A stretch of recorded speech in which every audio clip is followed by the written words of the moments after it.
Pumalo na sa halos 5,000 ang kaso ng malaria ngayong taon. Kaya muling pinaalala ng DOH ang halaga ng early detection ng sakit na ito. Nasa sentro ng balita si Mark Fetalco.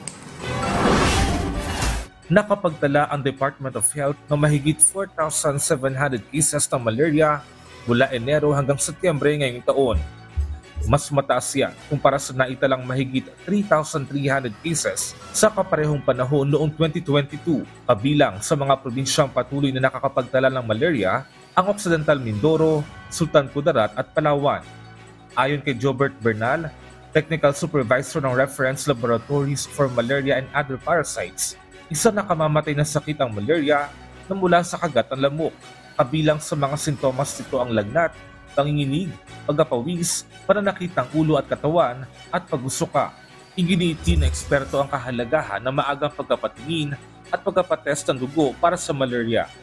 So bakit po kinakailangan na ang isang tao na sa palagay niya siya ay may malaria ay kailangan po na magpatingin at magpatest ng kanyang dugo?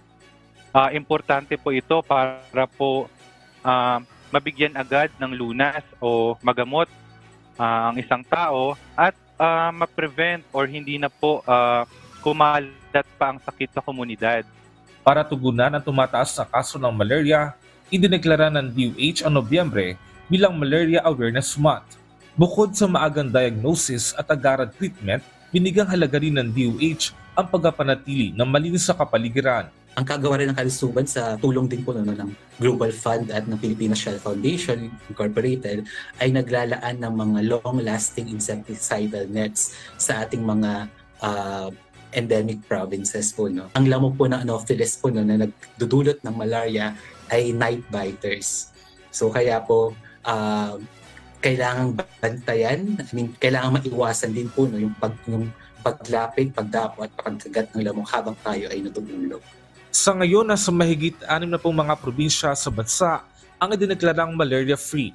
Target ng DOH na mapataas pa ang bilang bago matapos ang taon. Mark Fetalco para sa Bayan.